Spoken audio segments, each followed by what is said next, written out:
जय Hind everyone. Welcome to government exams funda. Rakshabandhan की आप सभी को बहुत बहुत शुभकामनाएं। आपका आज का दिन जो है मंगलमय हो। तो चलिए शुरू करते हैं एफ कैट कंप्लीट जीके से। आज इसका रहेगा पार्ट 2। पार्ट 1 में हमने बहुत सारी इंपॉर्टेंट चीज़ें कवर की थी। हमने मेटल्स के रिलेटेड फैक्ट्स देखे थे, एलिमेंट्स के रिलेटेड फैक्ट्स देखे थे, गैसेस के रिलेटेड फैक्ट्स देखे थे। विश्व में मेल ने पहली बार कौन सी चीज़ें की हैं उनमें इंपॉर्टेंट चीज़ें देखी थी, वुमेन में देखी थी। इसके अलावा करेंसी नोट्स के बारे में भी देखा था। यानी ऑल इन ऑल बहुत इंपॉर्टेंट वीडियो थी। उसी को कंटिन्यू करते हुए आज हमारा रहेगा पार्ट 2। जितनी भी इंपॉर्टेंट चीज़ें हैं एफकेट जीके से रिलेटेड वो हम कवर करेंगे। इसके अलावा आप सभी लोग हमारे साथ जुड़ सकते हैं टेलीग्राम के ऊपर, इंस्टाग्राम के ऊपर। नीचे डिस्क्रिप्शन में आपको लिंक मिल जाएगा। इसके अलावा अगर आपको एफकेट जीके की कंप्लीट कंपाइलेशन चाहिए हो तो आप हमारी एप्लीकेशन के ऊपर विजिट कर सकते हैं जो गवर्नमेंट एग्जाम फंडा के नाम से ही है। अगर लास्ट वाले डेज में आपको मॉक टेस्ट देने हो, लेटेस्ट मॉक टेस्ट देने हो, तो भी आप विजिट कर सकते हैं हमारी एप्लीकेशन के ऊपर। तो चलिए शुरू करते हैं कंप्लीट एफकेट जीके का पार्ट 2। सबसे पहले हम शुरू करते हैं इंटरनेशनल ऑर्गेनाइजेशन एंड उनके हेडक्वार्टर से। काफ़ी ज़्यादा इंपॉर्टेंट टॉपिक है। हेडक्वार्टर्स के ऊपर एफकेट में क्वेश्चन ज़रूर बनते हैं। इस टॉपिक को अच्छे से कवर करना चाहिए। तो चलिए देखते हैं। सबसे पहले अगर हम बात करें यूनाइटेड नेशन ऑर्गेनाइजेशन की, यूनाइटेड नेशन ऑर्गेनाइजेशन के हेडक्वार्टर कहाँ पर है? हमारे न्यूयॉर्क के अंदर है। यूनाइटेड नेशन ऑर्गेनाइजेशन को फाउंड कब किया गया? 1945 में। कई बार इस तरह के क्वेश्चन बन सकते हैं, या तो हेडक्वार्टर से रिलेटेड या फिर उस ऑर्गेनाइजेशन को कब फाउंड किया गया इसके रिलेटेड। अभी आपको क्लियर हो गया यूनाइटेड नेशन ऑर्गेनाइजेशन के हेडक्वार्टर कहाँ पर है? हमारे न्यूयॉर्क के अंदर। अभी जो हमारा न्यूयॉर्क है यहाँ पर और कौन से हेडक्वार्टर देखने को मिलते हैं? एक आपको देखने को मिलेगा यूनिसेफ का। यूनिसेफ की एब्रीविएशन क्या होती है? United Nation Children's Fund. इनके हेडक्वार्टर भी कहाँ पर देखने को मिलेंगे? हमारे न्यूयॉर्क के अंदर। इसके अलावा जो हमारा यूनाइटेड नेशंस पॉपुलेशन फंड है उनके भी हेडक्वार्टर कहाँ पर देखने को मिलेंगे? न्यूयॉर्क में देखने को मिलेंगे। इसके अलावा यूनाइटेड नेशन वुमेन के हेडक्वार्टर भी कहाँ पर देखने को मिलेंगे? हमारे न्यूयॉर्क के अंदर। सबसे पहले आपको क्लियर हो गया यूनाइटेड नेशन ऑर्गेनाइजेशन के हेडक्वार्टर कहाँ पर है? न्यूयॉर्क में है। यूनाइटेड नेशन चिल्ड्रंस फंड के हेडक्वार्टर कहाँ पर है? हमारे न्यूयॉर्क में है। यूनाइटेड नेशन पॉपुलेशन फंड के हेडक्वार्टर कहाँ पर है? हमारे न्यूयॉर्क में है। यूनाइटेड नेशन वुमेन के हेडक्वार्टर कहाँ पर है? हमारे न्यूयॉर्क में है। इसके अलावा अगर मैं बात करूं जो हमारा पेरिस है, फ्रांस है, यहाँ पर भी दो हमारे इंपॉर्टेंट हेडक्वार्टर्स हैं जिनके बारे में आपको पता होना चाहिए। पहला है आपका यूनेस्को का। देखिए यहाँ पर कंफ्यूज मत कर देना। जो हमारे यूनिसेफ के हेडक्वार्टर थे, जो हमारे यूनिसेफ के हेडक्वार्टर हैं यूनाइटेड नेशन चिल्ड्रंस फंड के, ये आपके कहाँ पर थे? न्यूयॉर्क में थे। जो आपके यूनेस्को के हेडक्वार्टर हैं यानी कि United Nations Educational, Scientific and Cultural Organization के हेडक्वार्टर, ये है आपके पेरिस में, पेरिस फ्रांस में। इसके अलावा पेरिस में आपके हेडक्वार्टर्स हैं ओईसीडी के, यानी कि Organisation for Economic Cooperation and Development. OECD के भी हेडक्वार्टर पेरिस में है। यूनेस्को के भी हेडक्वार्टर पेरिस में है। इसके अलावा जो न्यूयॉर्क में इंपॉर्टेंट हेडक्वार्टर्स हैं उनके बारे में भी आपको पता चल गया। तो चलिए आगे बढ़ते हैं। अभी जो आपकी इंपॉर्टेंट अगली प्लेस है जहां पर आपको हेडक्वार्टर्स देखने को मिलेंगे वो है आपकी वियना, ऑस्ट्रिया में। यहाँ पर ना आपके 3 इंपॉर्टेंट हेडक्वार्टर्स हैं। सबसे पहले है आपके यूनिडो के। यूनिडो की फुल फॉर्म क्या होती है? United Nations Industrial Development Organization. इसके हेडक्वार्टर भी कहाँ पर हैं? हमारे ऑस्ट्रिया के अंदर है। अभी देखिए कंफ्यूज मत कर देना, यहाँ पर भी यूनाइटेड नेशंस आ रहा है लेकिन यूनिडो के हेडक्वार्टर कहाँ पर है? ऑस्ट्रिया में है। इसके अलावा हमने देखा यूनेस्को के बारे में, उसकी एब्रीवेशन में भी यूनाइटेड नेशंस आता था लेकिन उसके हेडक्वार्टर कहाँ पर थे? पेरिस में थे। उससे पहले जो यूनाइटेड नेशंस के हेडक्वार्टर हमने देखे थे वो हमें देखने को मिले थे न्यूयॉर्क में। इसी वजह से कई बार क्या होता है, जहां पर भी यूनाइटेड नेशंस आता है ना, तो लोग हमेशा न्यूयॉर्क मार्क कर देते हैं। तो ये जो छोटी छोटी गलतियां हैं इन्हें अवॉइड करना है। इसके अलावा अगर हम बात करें इंटरनेशनल एटॉमिक एनर्जी एजेंसी की, इनके हेडक्वार्टर आपको कहां पर देखने को मिलेंगे? तो देखिए, इंटरनेशनल एटॉमिक एनर्जी एजेंसी के हेडक्वार्टर आपको देखने को मिलते हैं ऑस्ट्रिया में ही। ये भी चीज़ क्लियर हो गई। मैंने आपको बताया था कि यहाँ पर 3 ऑर्गेनाइजेशन के हेडक्वार्टर्स हैं। पहली हो गई यूनिडो, दूसरी हो गई इंटरनेशनल एटॉमिक एनर्जी एजेंसी, और तीसरी है हमारी ओपेक। ओपेक के भी हेडक्वार्टर आपको कहाँ पर देखने को मिलते हैं? वियना, ऑस्ट्रिया में ही। ओपेक की फुल फॉर्म तो आप सभी को पता होनी ही चाहिए। ओपेक की फुल फॉर्म होती है Organization of Petroleum Exporting Countries. तो ये चीज क्लियर हो गई। इनके भी हेडक्वार्टर्स कहां पर है? वियना, ऑस्ट्रिया में। इसके अलावा हमने देखा कि यूनिडो के भी हेडक्वार्टर्स कहां पर है? वियना, ऑस्ट्रिया में है। इंटरनेशनल एटॉमिक एनर्जी एजेंसी के भी हेडक्वार्टर कहां पर है? वियना, ऑस्ट्रिया में है। तो आपको पता चल गया पेरिस में कौन से हेडक्वार्टर्स है, ऑस्ट्रिया में कौन से हेडक्वार्टर्स है, न्यूयॉर्क में कौन से हेडक्वार्टर्स हैं। तो चलिए आगे बढ़ते हैं। अभी जो नेक्स्ट इंपॉर्टेंट जगह है जहां पर आपको इंटरनेशनल हेडक्वार्टर्स देखने को मिलते हैं वो है आपकी वॉशिंगटन डीसी। वॉशिंगटन डीसी आपका कहां पर है? यूएसए में है। यहां पर कौन से 2 इंपॉर्टेंट हेडक्वार्टर्स हैं, इनको याद रखना काफ़ी ज़्यादा इंपॉर्टेंट है। देखिए, सबसे पहले आपके जो आईएमएफ के हेडक्वार्टर्स हैं, यानी कि इंटरनेशनल मॉनेटरी फंड के हेडक्वार्टर्स हैं, वो भी आपके वाशिंगटन डीसी में है। इसके अलावा जो आपका वर्ल्ड बैंक है, वर्ल्ड बैंक के भी हेडक्वार्टर्स कहाँ पर है? वाशिंगटन डीसी, यूएसए में है। तो यहाँ पर क्लियर हो जाना चाहिए कि वाशिंगटन डीसी, यूएसए में कौन से हेडक्वार्टर हैं?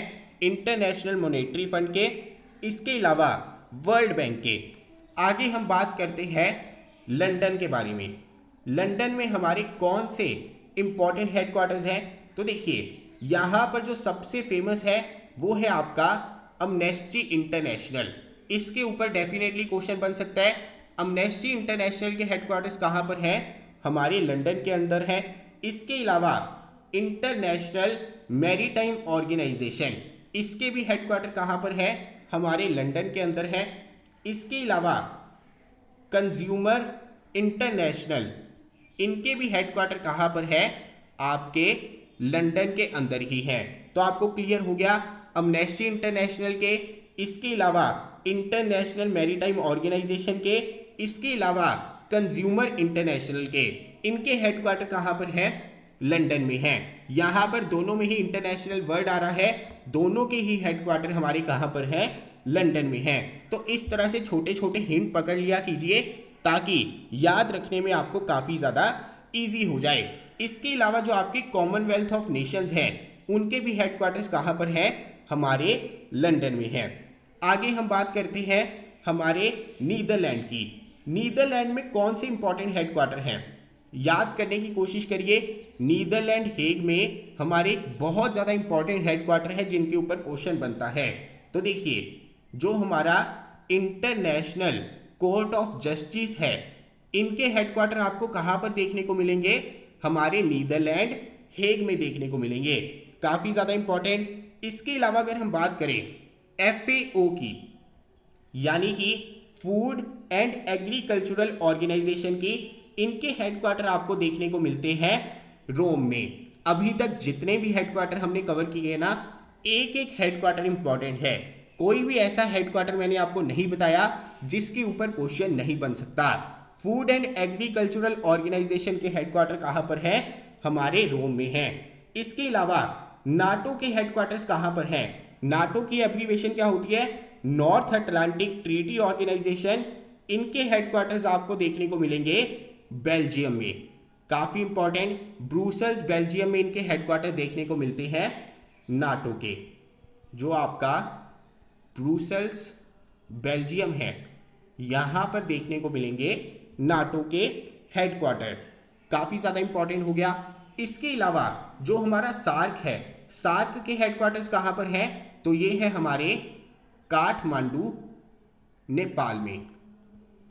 जितने भी हेडक्वार्टर्स मैंने आपको बताए हैं, एक बार जाने से पहले इन्हें देख लेंगे ना, तो कोई भी दिक्कत नहीं आएगी। यहाँ पर हमने किया क्या है, सबसे पहले प्लेसेस को देखा है। जब हम चंक्स में याद करते हैं ना, तो लंबे समय के लिए याद रहता है। अगर हम ऑर्गेनाइजेशन के हेडक्वार्टर्स कहाँ पर हैं वो देखते तो हमारे लिए याद करना मुश्किल होता। लेकिन यहाँ पर हमने कैसे याद किया है कि न्यूयॉर्क में कौन से हेडक्वार्टर है, पेरिस में कौन से हेडक्वार्टर है, ऑस्ट्रिया में कौन से हेडक्वार्टर है। तो यहाँ पर आपका काम जो है कंपैरेटिवली इजी हो जाता है। तो चलिए आगे बढ़ते हैं। इसके अलावा जो आपके इंपॉर्टेंट हेडक्वार्टर्स हैं उनके बारे में देख लेते हैं। देखिए, अभी अभी हमने बात की थी अमनेस्टी इंटरनेशनल के बारे में, इसके अलावा कंज्यूमर इंटरनेशनल के बारे में। मैंने आपको बताया उन दोनों के हेडक्वार्टर्स कहाँ पर थे, लंदन में थे। एक हमारी और इम्पॉर्टेंट ऑर्गेनाइजेशन है जिसके पीछे जो है इंटरनेशनल आता है, उसका नाम है ट्रांसपेरेंसी इंटरनेशनल। जो ट्रांसपेरेंसी इंटरनेशनल के हेडक्वार्टर्स हैं ये आपके कहाँ पर देखने को मिलेंगे? तो देखिए, ये आपको देखने को मिलेंगे जर्मनी में। काफ़ी ज़्यादा इंपॉर्टेंट है, ये आपको देखने को मिलते हैं जर्मनी में। वहाँ पर आपकी जगह है बर्लिन। तो ध्यान में रखना, दो इंटरनेशनल वाले हेडक्वार्टर्स जो हैं हमने लंदन में देखे थे। एक हमारा अमनेस्टी इंटरनेशनल था, एक हमारा कंज्यूमर इंटरनेशनल था। लेकिन ट्रांसपेरेंसी इंटरनेशनल के हेडक्वार्टर्स कहाँ पर हैं? हमारे जर्मनी के अंदर है। इसके अलावा अगर हम बात करें इंटरनेशनल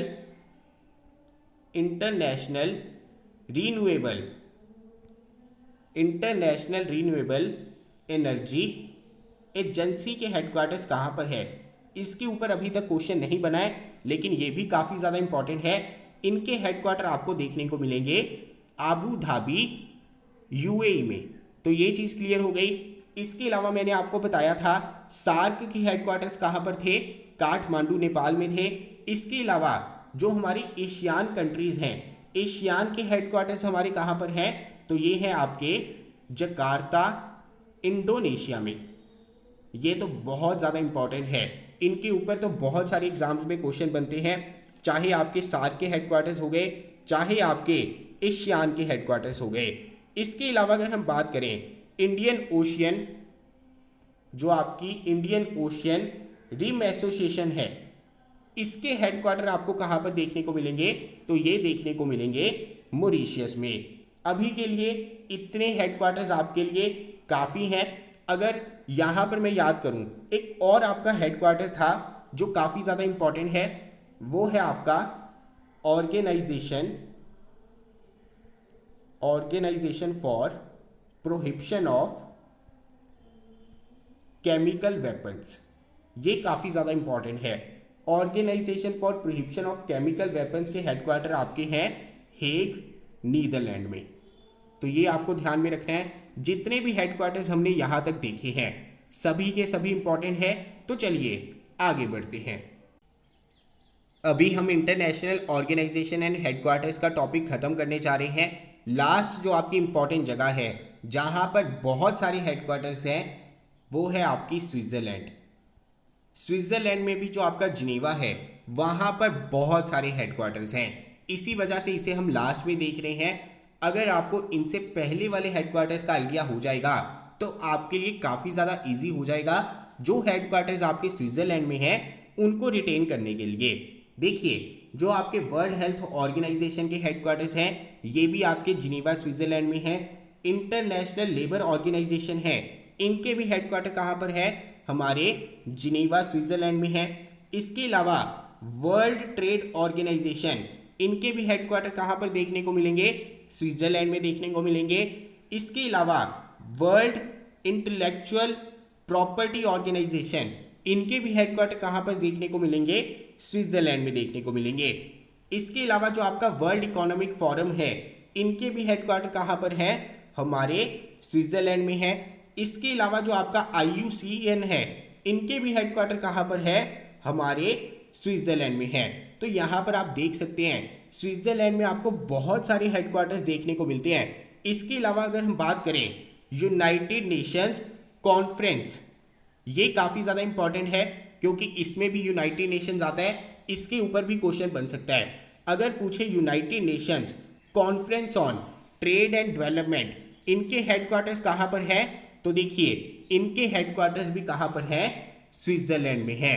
काफ़ी ज़्यादा इंपॉर्टेंट हेडक्वार्टर्स मैं आपको बता रहा हूँ। United Nations conference on trade and development, इनके भी हेडक्वार्टर्स जिनेवा स्विट्जरलैंड में है। वर्ल्ड हेल्थ ऑर्गेनाइजेशन के भी यहाँ पर है, इंटरनेशनल लेबर ऑर्गेनाइजेशन के भी यहाँ पर है, वर्ल्ड ट्रेड ऑर्गेनाइजेशन के भी यहाँ पर है। इसके अलावा वर्ल्ड इंटेलेक्चुअल प्रॉपर्टी ऑर्गेनाइजेशन के भी हेडक्वार्टर आपको यहाँ पर ही देखने को मिलेंगे। World wide fund for nature के भी हेडक्वार्टर यहाँ पर है, IUCN के हेडक्वार्टर भी यहाँ पर है, वर्ल्ड इकोनॉमिक फोरम के भी हेडक्वार्टर यहाँ पर हैं। स्विट्जरलैंड के हेडक्वार्टर्स के बारे में पता चल गया, जिनेवा के हेडक्वार्टर्स के बारे में पता चल गया। तो चलिए आगे बढ़ते हैं। नेक्स्ट जो आपका इंपॉर्टेंट टॉपिक है वो है जितने भी हमारे प्रोमिनेंट लीडर्स हुए हैं ना, उन्होंने कौन सी किताबें लिखी हैं, इनके ऊपर ज़रूर क्वेश्चन बनता है।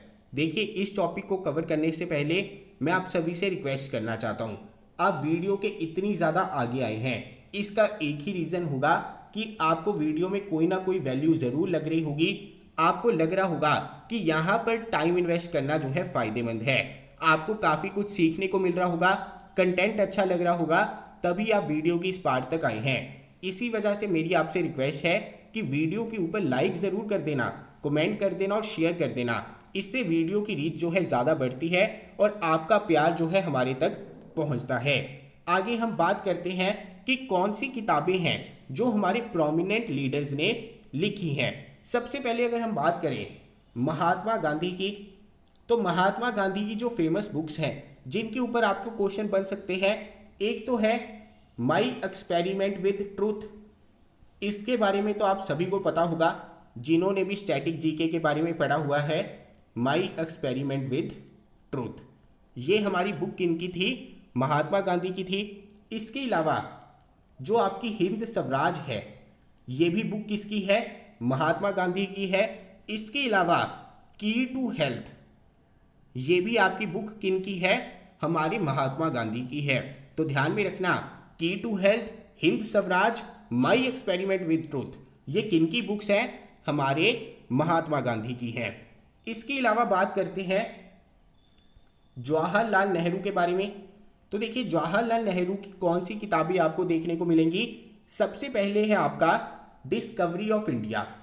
डिस्कवरी ऑफ इंडिया के ऊपर ऑलरेडी एफकेट में क्वेश्चन पूछा जा चुका है। If I am not wrong तो 2018 में पूछा गया था। इसके अलावा बात करें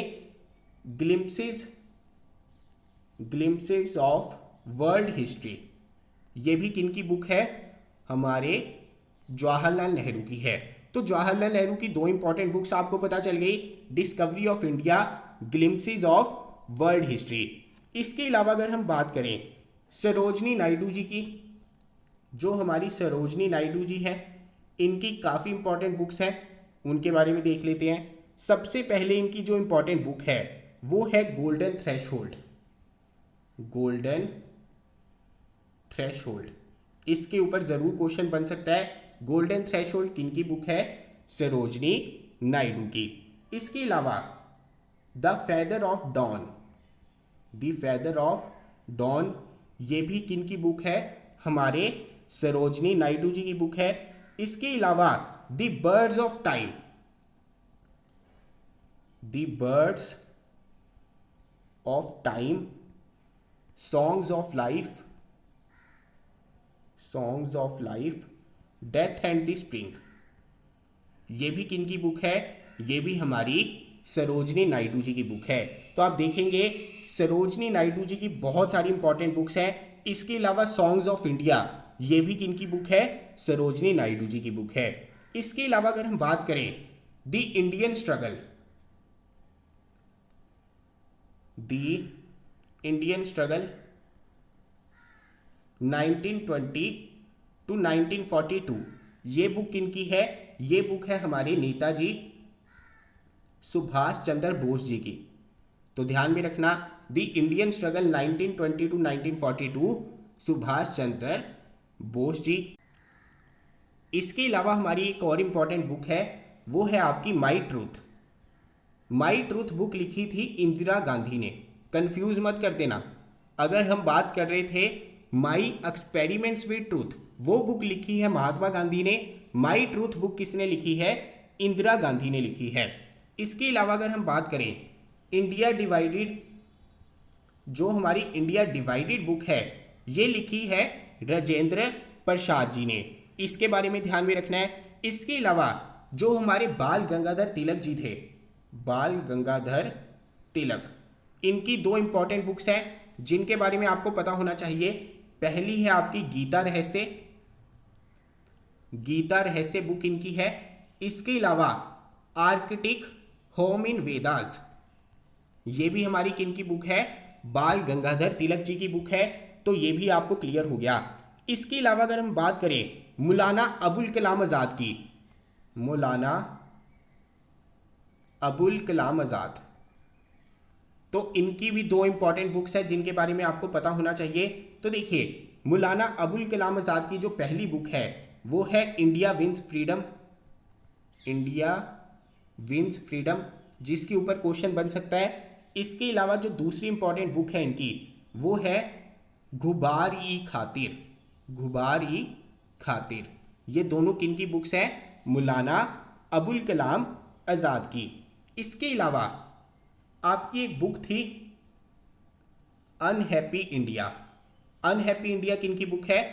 लाला लाजपत राय की, लाला लाजपत राय। तो ये चीज़ आपको ध्यान में रखनी है।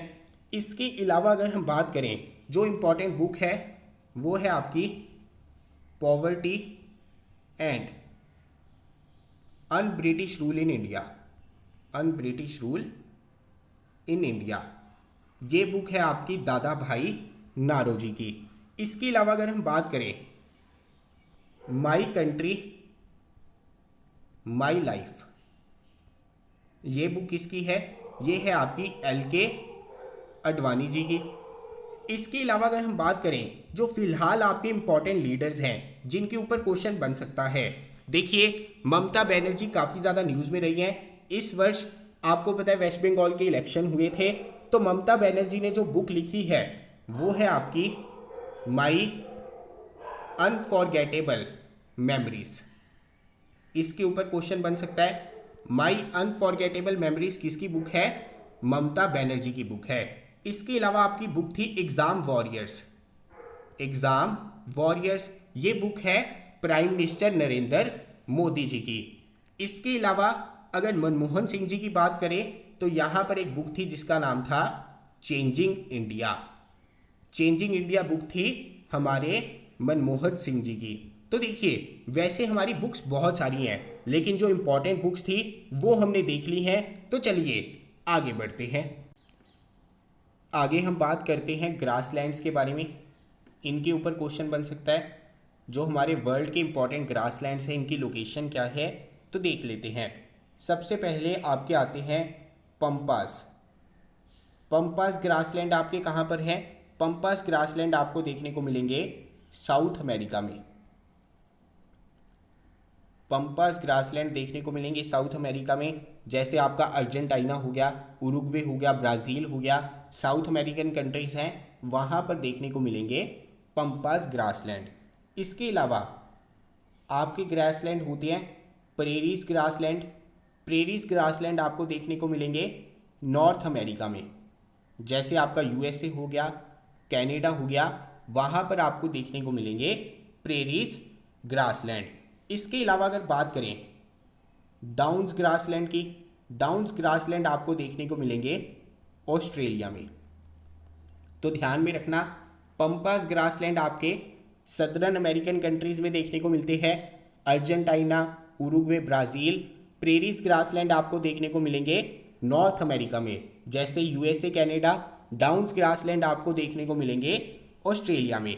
इसके अलावा अगर हम बात करें सवाना ग्रासलैंड्स की, तो ये आपको ज़्यादातर देखने को मिलते हैं हमारे मध्य अफ्रीका में, यानी कि सेंट्रल अफ्रीका। तो लोकेशन बहुत ज़्यादा इम्पॉर्टेंट है।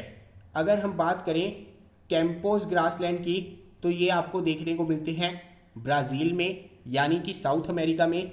इसके अलावा अगर हम बात करें पुशचैस ग्रासलैंड्स की, जो आपके पुश्चैस ग्रासलैंड्स हैं ये आपको देखने को मिलते हैं हंगरी में। तो देखिए पंपाज हो गए, प्रेरीज हो गए, सवाना हो गए, डाउन्स हो गए, ये तो आपके सीधे सीधे इंपॉर्टेंट है। कई बार और कैटेगराइजेशन पूछ लेते हैं और जो स्पेसिफिकली ग्रासलैंड्स हैं जैसे ब्राज़ील में है आपके कैंपोस ग्रासलैंड या फिर हंगरी में है पुश्चास ग्रासलैंड, इनके ऊपर भी क्वेश्चन बन सकता है। इसके अलावा अगर बात करें तो जो आपका वेल्ड ग्रासलैंड है, वेल्ड ग्रासलैंड ये आपको कहाँ पर देखने को मिलेगा? ये आपको देखने को मिलेगा सदर्न अफ्रीका में। जो आपकी सदर्न अफ्रीकन कंट्रीज है ना वहाँ पर, जैसे आपका साउथ अफ्रीका हो गया, जैसे आपका जिम्बाब्वे हो गया, बोत्सवाना हो गया, वहाँ पर आपको देखने को मिलेगा वेल्ड ग्रासलैंड। इसके अलावा मंचूरियन आप सभी लोग खाते होंगे, लेकिन अगर पूछा जाए मंचूरियन ग्रासलैंड आपका कहाँ पर है? मंचूरियन ग्रासलैंड है आपका मंगोलिया में। मंगोलिया चाइना में आपको देखने को मिलेगा मंचूरियन ग्रासलैंड। इसके अलावा कैंटेबरी ग्रासलैंड के बारे में पूछा जाए तो कैंटेबरी ग्रासलैंड आपका कहाँ पर है? न्यूजीलैंड में है। इसके अलावा अगर स्टीप ग्रासलैंड के बारे में पूछा जाए कि जो आपका स्टीप ग्रासलैंड है ये कहाँ पर है, तो देखिए ये आपका है यूरोपियन रशिया में। जो आपका यूरोप का पार्ट रशिया के साथ लगता है वहाँ पर, सिबेरिया में, एंड रशिया का जो पार्ट एशिया वाली साइड आता है वहाँ पर भी। यानी कि यहाँ पर अगर पूछा जाए तो रशिया काफ़ी ज़्यादा इम्पॉर्टेंट हो जाता है। तो देखिए हमने कितने सारे इंपॉर्टेंट ग्रासलैंड्स देख लिए हैं। सबसे पहले हमने पंपास ग्रासलैंड देखा, वो हमारा है सदर्न अमेरिका में। फिर हमने प्रेरी ग्रासलैंड देखा, प्रेरी ग्रासलैंड हमें देखने को मिलेगा नॉर्थ अमेरिका में, यूएसए कनाडा में। डाउन्स ग्रासलैंड देखा, ऑस्ट्रेलिया में देखने को मिलेगा। सवाना ग्रासलैंड देखा, मध्य अफ्रीका में देखने को मिलेगा। कैंपोस ग्रासलैंड देखा जो हमें देखने को मिलेगा ब्राज़ील में। इसके अलावा हमने पुश्चैस ग्रासलैंड देखा जो हमें हंगरी में देखने को मिलेगा। मंचूरियन ग्रासलैंड देखा जो हमें मंगोलिया चाइना में देखने को मिलेगा। कैंटेबरी ग्रासलैंड देखा जो हमें न्यूजीलैंड में देखने को मिलेगा। तो चलिए आगे बढ़ते हैं। अभी हम बात कर लेते हैं डैम्स के बारे में। डैम्स के ऊपर काफ़ी ज़्यादा इंपॉर्टेंट क्वेश्चन बनेंगे, उनके बारे में देख लेते हैं। तो देखिए सबसे पहले अगर हम बात करें कृष्णा नदी की, कृष्णा नदी के ऊपर दो आपको इंपॉर्टेंट डैम्स देखने को मिलेंगे। एक आपका है श्रीसाइलम डैम और एक आपका है नागा अर्जुन सागर डैम। नागा अर्जुन सागर डैम ये आपको ध्यान में रखना है। इसके अलावा अगर हम बात करें नर्मदा रिवर के ऊपर, तो देखिए नर्मदा रिवर के ऊपर आपको देखने को मिलेगा Sardar Sarovar dam. Sardar Sarovar dam. Narmada river की बात करें और उसके साथ में तापी रिवर की बात ना करें ऐसा नहीं हो सकता।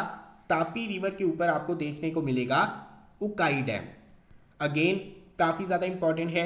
इसके अलावा अगर हम बात करें महानदी की, जो आपकी महानदी है इसके ऊपर आपको देखने को मिलता है हीराकुड डैम। कौन सा डैम देखने को मिलता है? हीराकुड डैम देखने को मिलता है। अभी हम पंजाब की बात कर लेते हैं। पंजाब 5 नदियों से मिलकर बना है। भारत में ये जो 5 नदियों में से आपकी सतलुज, ब्यास, रावी है, इनके ऊपर कौन से डैम है वो देख लेते हैं। देखिए सतलुज के ऊपर आपको कौन सा डैम देखने को मिलेगा? सतलुज के ऊपर देखने को मिलेगा भाखरा नंगल डैम। काफ़ी ज़्यादा इंपॉर्टेंट है। इसके अलावा जो आपकी ब्यास नदी है, ब्यास नदी के ऊपर आपको देखने को मिलेगा पौंग डैम। पौंग डैम का दूसरा नाम है महाराणा प्रताप सागर डैम। महाराणा प्रताप सागर डैम। अभी आपको पौंग डैम पूछा जाए, महाराणा प्रताप सागर डैम पूछा जाए, ये आपका कौन सी नदी के ऊपर है? ब्यास नदी के ऊपर है। इसके अलावा रावी नदी की बात की जाए, रावी नदी के ऊपर आपको देखने को मिलेगा रंजीत सागर डैम। रंजीत सागर डैम। तो ध्यान में रखना सतलुज नदी के ऊपर है भाखरा नंगल डैम, ब्यास नदी के ऊपर है पौंग डैम, महाराणा प्रताप सागर डैम, रावी नदी के ऊपर है रंजीत सागर डैम। इसके अलावा अगर हम बात करें चेनाब नदी है आपकी, चेनाब नदी के ऊपर आपका है बगलीहार डैम। काफ़ी ज़्यादा फेमस है, इसके ऊपर क्वेश्चन आपका बन सकता है। तेहरी डैम आपका कहाँ पर है? तेहरी डैम के ऊपर काफ़ी बार क्वेश्चन बना है। तेहरी डैम है आपका भागीरथी रिवर के ऊपर। ये क्वेश्चन आपका 2018 में ऑलरेडी एफकेट में आ चुका है। टिहरी डैम आपका भागीरथी रिवर के ऊपर है, ये चीज़ आपको क्लियर हो जानी चाहिए। इसके अलावा अगर पूछा जाए कि टिहरी डैम आपका कौन से राज्य में है, तो ये है आपका उत्तराखंड में। ये आपका कहाँ पर है? उत्तराखंड में है। तो ये चीज़ क्लियर हो गई। इसके अलावा आपको पूछा जा सकता है कावेरी नदी के ऊपर जो इंपॉर्टेंट डैम्स हैं उनके बारे में। कावेरी नदी के ऊपर आपका है एक कृष्ण राजा सागर डैम, कृष्ण राजा सागर डैम, और एक है आपका मेटूर डैम। ये दोनों काफ़ी ज़्यादा इंपॉर्टेंट है। जो आपका मेटूर डैम है ना, इसके ऊपर काफ़ी बार क्वेश्चन बन चुके हैं। ये भी क्वेश्चन बन सकता है कि मेटूर डैम आपका कौन से राज्य में है। ये है आपका तमिलनाडु में। मेटूर डैम कावेरी नदी के ऊपर तमिलनाडु में।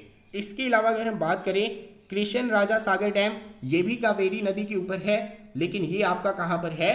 कर्नाटका में है। इसके अलावा एक आपका डैम है जिसका नाम है मुल्लापेरियार डैम। तो ये आपका कहाँ पर देखने को मिलेगा? ये देखने को मिलेगा पेरियार नदी के ऊपर। लेकिन पेरियार नदी कहाँ पर है? ये है आपकी केरला में। ये हमने देख लिया। इसके अलावा जो आपका इंपॉर्टेंट डैम है वो है आपका कोयना डैम। कोयना डैम आपको देखने को मिलेगा महाराष्ट्र में। कोयना डैम है आपका महाराष्ट्र में। तो ये जो आपके इंपॉर्टेंट डैम्स हैं इनके बारे में आपको जानकारी ज़रूर होनी चाहिए थी। देखिए हमने कौन से इंपॉर्टेंट डैम्स देखे हैं। एक हमने देखा नागार्जुन सागर डैम जो कृष्णा नदी के ऊपर है, जो आपको तेलंगाना में देखने को मिलेगा। इसके अलावा आपका जो श्रीशैलम डैम है वो भी कृष्णा नदी के ऊपर है, जो आपको आंध्र प्रदेश में देखने को मिलता है। इसके अलावा गोदावरी नदी के ऊपर आपका राम सागर डैम है, जो आपको तेलंगाना में देखने को मिलता है। इसके अलावा हमने देखा नर्मदा नदी के बारे में। नर्मदा रिवर के ऊपर हमें देखने को मिला सरदार सरोवर डैम। सरदार सरोवर डैम के बाद हमने तापी नदी के ऊपर देखा। तापी नदी के ऊपर हमें देखने को मिला उकाई डैम, काफ़ी ज़्यादा इंपॉर्टेंट था। तापी नदी, नर्मदा रिवर दोनों ही डैम जो आपके कहाँ पर हैं? गुजरात में हैं। इसके बाद हमने देखा हीराकुड डैम के बारे में। हीराकुड डैम आपका कौन सी नदी के ऊपर था? महानदी के ऊपर था। कहाँ पर था? उड़ीसा में था। फिर हमने सतलुज ब्यास रावी के बारे में देखा। सतलुज के ऊपर आपको कौन सा डैम देखने को मिला? यहाँ पर आपको देखने को मिला भाखरा नंगल डैम, जो आपका हिमाचल प्रदेश में है। फिर आपको देखने को मिला पोंग डैम। पोंग डैम आपका, जिसे हम महाराणा प्रताप सागर डैम कहते हैं, ये आपको देखने को मिला ब्यास नदी के ऊपर। फिर हमने बात की रावी नदी की। रावी नदी के ऊपर आपको कौन सा डैम देखने को मिला? रंजीत सागर डैम। फिर हमने चेनाब नदी की बात की। चेनाब नदी के ऊपर आपको डैम देखने को मिला बगलीहार डैम। फिर हमने बात की टिहरी डैम की, जिसके ऊपर ऑलरेडी क्वेश्चन बन चुका है। टिहरी डैम आपका किसके ऊपर है? भागीरथी रिवर के ऊपर है, उत्तराखंड में। फिर हमने देखा कोयना डैम के बारे में। कोयना डैम आपका कहाँ पर है? महाराष्ट्र में है। फिर हमने मेटूर डैम के बारे में देखा। मेटूर डैम आपका किसके ऊपर था? कावेरी नदी के ऊपर था, लेकिन तमिलनाडु राज्य में। इसके अलावा कावेरी नदी के ऊपर हमने देखा कृष्ण राजा सागर डैम। कृष्ण राजा सागर डैम ये भी कावेरी नदी के ऊपर है, लेकिन ये आपका कहाँ पर था? कर्नाटका में था। इसके अलावा मुल्लापेरियार डैम देखा, जो पेरियार नदी के ऊपर था, केरला में। इसके अलावा एक और इंपॉर्टेंट डैम है जो आपको ध्यान में रखना है, गांधी सागर डैम। जो आपका गांधी सागर डैम है, ये कौन सी नदी के ऊपर है? ये है आपका चंबल नदी के ऊपर। इसके ऊपर भी क्वेश्चन बन सकता है। तो चलिए आगे बढ़ते हैं। अगला जो हमारा इंपॉर्टेंट टॉपिक है वो है हमारा माउंटेन रेंजेस के ऊपर। टॉपिक ये बहुत छोटा सा है, लेकिन कई बार ना हम इसे मिस कर देते हैं। देखिए, अगर मैं आपको पूछता हूँ कि जो हमारी हिमालयन पर्वत श्रृंखला है ये कहाँ पर है, तो आप मुझे बता देंगे एशिया में है। अगर मैं आपको पूछता हूँ कराकोरम पर्वत श्रृंखला कहाँ पर है, तो आप मुझे बता देंगे कि एशिया में है, क्योंकि इनके बारे में आप नॉर्मली सुनते रहते हैं, पढ़ते रहते हैं। इसी वजह से आपको पता है कि ये हमारी कहाँ पर है? एशिया में है। लेकिन इसी तरह से अगर आपको पूछ लिया जाए कि जो हमारे रॉकीज माउंटेन्स हैं, रॉकीज पर्वत श्रृंखला है, ये कहाँ पर है, तो देखिए ये हमारी माउंटेन रेंज है नॉर्थ अमेरिका में। काफ़ी इंपॉर्टेंट है, सीधा क्वेश्चन बनेगा। अगर हमारा क्वेश्चन जो है हिमालयस के ऊपर बन सकता है, कराकोरम के ऊपर बन सकता है, तो आपको ये भी पूछा जा सकता है कि जो आपकी रॉकीज पर्वत श्रृंखला है ये आपकी कहाँ पर है, तो ये है आपकी नॉर्थ अमेरिका में। इसी तरह से जो आपकी एंडीज पर्वत श्रृंखला है ये कहाँ पर है, तो देखिए ये आपकी पर्वत श्रृंखला है साउथ अमेरिका में।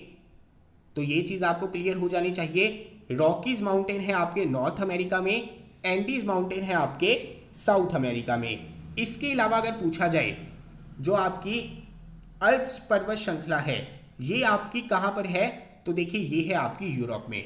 अभी आपको क्लियर हो गया, जैसे एशिया में आपको हिमालयस देखने को मिलते हैं, कराकोरम देखने को मिलते हैं, उसी तरह से यूरोप में कौन सी पर्वत श्रृंखला देखने को मिलेगी, अल्प्स पर्वत श्रृंखला देखने को मिलेगी। रॉकीज माउंटेन देखने को मिलेंगे नॉर्थ अमेरिका में, एंडीज माउंटेन देखने को मिलेंगे साउथ अमेरिका में। इसके अलावा अगर हम बात करें, अगर आपको पूछा जाए जो हमारी ड्रेकन्सबर्ग पर्वत श्रृंखला है ये आपकी कहाँ पर है, तो देखिए ये है आपकी अफ्रीका में। अभी आपको एशिया का पता चल गया, हिमालयस, कराकोरम, यूरोप का पता चल गया, अल्प्स, रॉकी माउंटेन्स का पता चल गया, नॉर्थ अमेरिका, एंडीज का पता चल गया, साउथ अमेरिका, अफ्रीका का पता चल गया, ड्रेकन्सबर्ग। इसी तरह से अगर हम ऑस्ट्रेलिया की बात करें तो ऑस्ट्रेलिया में आपको कौन सी पर्वत श्रृंखला देखने को मिलेगी, तो देखिए यहां पर आपको देखने को मिलेगी the great dividing range, the great dividing range. अभी आपको कोई भी कंफ्यूजन नहीं होनी चाहिए। वर्ल्ड मैप के ऊपर आप देख सकते हैं, एनालाइज कर सकते हैं। सबसे पहले आपका नॉर्थ अमेरिका आता है, नॉर्थ अमेरिका में आपको रॉकीज माउंटेन देखने को मिलेंगे। नॉर्थ अमेरिका के नीचे आपको क्या देखने को मिलता है, साउथ अमेरिका, वहां पर एंडी पर्वत श्रृंखला देखने को मिलेगी। फिर यूरोप में आ जाइए, यूरोप में आपको अल्प माउंटेन्स देखने को मिलेंगे। फिर अगर अफ्रीका की बात करेंगे वहां पर आपको ड्रेकन्सबर्ग देखने को मिलेगा। फिर अगर बात करेंगे ऑस्ट्रेलिया की, यहां पर आपको ग्रेट डिवाइडिंग रेंज देखने को मिलेगी। एशिया की बात करेंगे, हिमालयस देखने को मिलेंगे, कराकोरम देखने को मिलेंगे। तो चलिए आज के लिए यही तक लेक्चर था। अगर आपको ये वीडियो अच्छी लगी है लाइक और कमेंट जरूर कर देना। अगर आपको नेक्स्ट पार्ट चाहिए तो नीचे कमेंट बॉक्स में जरूर बताइए, उसी के अकॉर्डिंग जल्द से जल्द जो है नेक्स्ट पार्ट आप सभी के साथ शेयर करेंगे। इसके अलावा आप सभी लोग जो है हमारे टेलीग्राम के साथ जुड़ जाइए, क्योंकि जितनी भी डिफेंस रिलेटेड वीडियोस होंगी, चाहे एफकेट, चाहे सीडीएस, चाहे एनडीए या कोई भी एग्जाम, उसकी नोटिफिकेशन आपको इसके थ्रू मिलती रहेगी। आप लोग जो है हमारे साथ लंबे समय तक जुड़े रहेंगे। इसके अलावा अगर हम बात करें, हमारी एप्लीकेशन को डाउनलोड कर लेना। अगर आपको एफकेट की टेस्ट सीरीज सॉल्व करनी है, हमारी एप्लीकेशन के ऊपर जाइए, वहां पर आपको एफकेट टेस्ट सीरीज मिलेगी। अभी आपके लिमिटेड डेज बचे हैं, जाइए प्रैक्टिस करिए, देखिए कितने मार्क्स बन रहे हैं, जहां पर गलतियां होती हैं उसके अकॉर्डिंग एनालाइज करिए। इसके अलावा एफकेट जीके की कंप्लीट बुक चाहिए होगी, जहां पर पूरा का पूरा डाटा जो है अवेलेबल है, वो भी हमारी एप्लीकेशन के ऊपर आपको मिल जाएगी। लिंक आपको डिस्क्रिप्शन में मिल जाएगा, या फिर आप प्ले स्टोर के ऊपर जाकर गवर्नमेंट एग्जाम फंडा जो है सर्च कर सकते हैं। इसके अलावा गवर्नमेंट एग्जाम फंडा के नाम से ही हमारा टेलीग्राम चैनल है। तो चलिए आज के लिए लेता हूं विराम। जय हिंद।